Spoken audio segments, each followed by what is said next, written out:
बताइए, गुलाम हैदर के बच्चे बीमार हो रहे हैं। मुन्नी जो है वो बीमार हो गई है। वो भी आपका हमने लास्ट में एक ब्लॉग देखा था, उसमें भी आपने बताया था।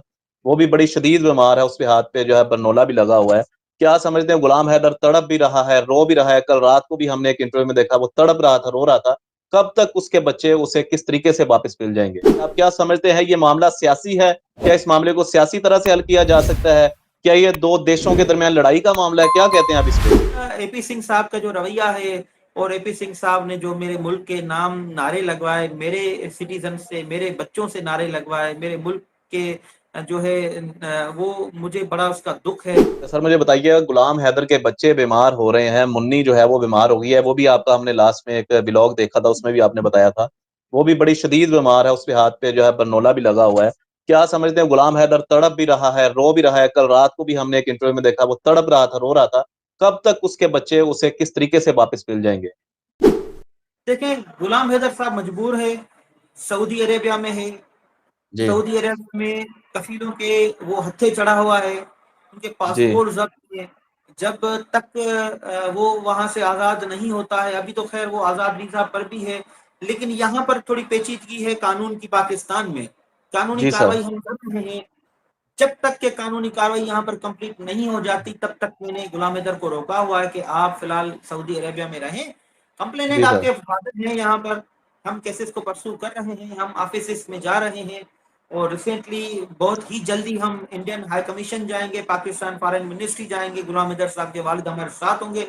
जो बाकी रहती है डॉक्यूमेंटेशन, जो लीगल प्रोसीजर, वो हमें अडॉप्ट करना है। उसके बाद हम लाए अमल जोड़ेंगे कि हमें मजीद क्या करना है। और जल्दी इंशाल्लाह बच्चे हमारे पास होंगे, इंशाल्लाह हमारे पास होंगे। सर, सीमा की तरफ से बड़ा आरोप लगाया गया है पाकिस्तान पे कि पाकिस्तान की मसाजिद में जो है वो आतंकवादी पैदा किए जाते हैं। कल का लेटेस्ट इंटरव्यू है जिसमें एपी सिंह ने फिर ये मुतालबा कर दिया है कि वक्त आ गया है, कश्मीर कलिया कुलमारी से लेके कश्मीर तक जो है वो ईंट से ईंट बजा देनी चाहिए। और पाकिस्तान का वक्त आ गया कि पाकिस्तान में सर्जिकल स्ट्राइक होनी चाहिए। आप क्या समझते हैं, ये मामला सियासी है? क्या इस मामले को सियासी तरह से हल किया जा सकता है? क्या ये दो देशों के दरमियान लड़ाई का मामला है? क्या कहते हैं आप इस पे? देखिए, ये जो सीमा हैदर का मामला है, ये मैंने पहले भी कमेंट इस मामले में किया है। ये सीमा हैदर पाकिस्तान की भी दुश्मन है, हिंदुस्तान की भी दुश्मन है। ये एक जी बैनुल सर। अक़वामी साजिश है। और इसका जो वकील है एपी सिंह, ये भी बैनुल अक़वामी साजिश का हिस्सा है, जो सीमा का फैसिलिटेटर है। और ये बैनुल अक़वामी जो साजिशें हैं, ये पाकिस्तान और हिंदुस्तान की दुश्मन अब से नहीं है, ये 1947 से है। ये हम्म। वो कुव्वतें हैं, ये चाहती हैं कि पाकिस्तान और हिंदुस्तान के मामला खराब रहें, क्योंकि ये दोनों बिल्कुल। ऐसे ममालिक हैं जिनके पास सब कुछ है, जिनके पास बिल्कुल। सब कुछ है। अगर ये आपस में लड़ते रहेंगे तो दुनिया के मामला सही चलेंगे। अगर ये आपस में इनके मामला सही हो गए, आपस में दोस्त बन गए, तो दुनिया पर राज करेंगे।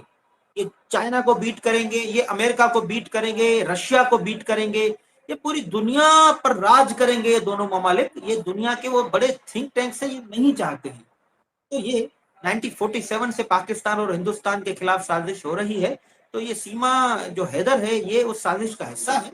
अब ये एपी सिंह साहब भी उस साजिश का हिस्सा है, तभी तो वो कह रहा है कि पाकिस्तान पर सर्जिकल स्ट्राइक होनी चाहिए। देखिए, किसी के बाप में भी ताकत नहीं है पाकिस्तान पर सर्जिकल स्ट्राइक कर सके। ये गलत क्या बात है। समझते मैं हैं, ये सीमा पॉलिटिकल केस बात जो तो है, नहीं आप करूंगा, क्या समझते पॉलिटिकल हैं? कोई बात नहीं करूंगा कि जी कोई सर। किसी भी फॉरेन कंट्री में इतनी हिम्मत नहीं है कोई पाकिस्तान की सरहद में आ सके।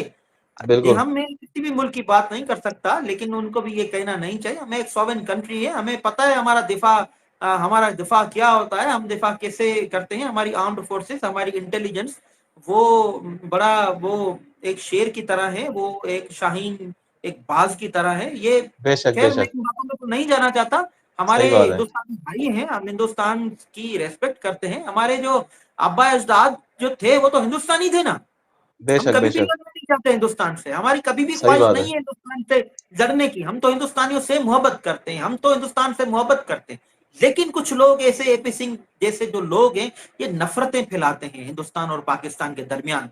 तो ये इसको इस बात से ही जाहिर है कि ये एपी सिंह साहब जो सर्जिकल स्ट्राइक की बात कर रहा है और ये कश्मीर की बात कर रहा है, तो आप इससे अंदाजा लगा सकते हैं कि ये किन अनासर का जो है ये हो सकता है, जो हालात खराब करना चाहता है।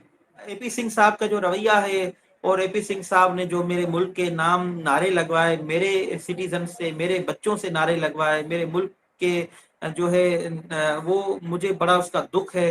और ये उसने मेरे अल्फाज पास नहीं है, क्योंकि ये एक उस शख्स ने कराया जो मेरी कम्युनिटी का है, मेरे मेरे राइट। साथ काला कोट पहनता है, मेरे साथ काली टाई पहनता है। हम इंटरनेशनल कम्युनिटी हैं, हम ये बिल्कुल। जानते हैं कि कवानीन क्या होते हैं। उसके जी सर। बावजूद भी अगर कोई फॉरेन कंट्री के खिलाफ मुर्दाबाद के नारे लगाए, तो मेरे ख्याल में तो ये इसको हम वकील तो नहीं कह सकते, लॉ नोइंग तो नहीं कह सकते। तो ये गलत बात है कि इसने ये अमल किया है, तो मैं इसकी कंडेम करता हूँ इस पर। तो जी सर, बहुत शुक्रिया, आपने अपना आज कीमती वक्त दिया और प्रोग्राम इसके साथ खत्म करते हैं। हमारे साथ मौजूद थे advocate supreme court Pakistan doctor Roshan Ali Azeem Sahab, और इस केस को लेके बहुत सी गुफ्तगू थी जो इनसे करनी थी, इन्होंने अपना मखसूस टाइम हमें दिया। हम फिर से जो है अपने चैनल की तरफ से इनका बहुत सारा शुक्रिया अदा करते हैं। सर बहुत शुक्रिया। इंशाल्लाह आपका नाम सुनहरी अल्फाज में लिखा जाएगा तब जब इंशाल्लाह गुलाम हैदर को इंसाफ मिलेगा। और मुझे उम्मीद है कि वाहिद वकील हैं पाकिस्तान में जिस वक्त इंसानियत की बात कर रहे हैं, जो इस वक्त गुलाम हैदर की तड़प देख के उनके बच्चे उन्हें वापस मिलवाने की बात कर रहे हैं। इंशाल्लाह सर, हमारी दुआ है कि अल्लाह पाक आपको भी कामयाब करिए। सर बहुत शुक्रिया, अपना बहुत सारा ख्याल रखिएगा। अल्लाह निगहबान। पाकिस्तान जिंदाबाद।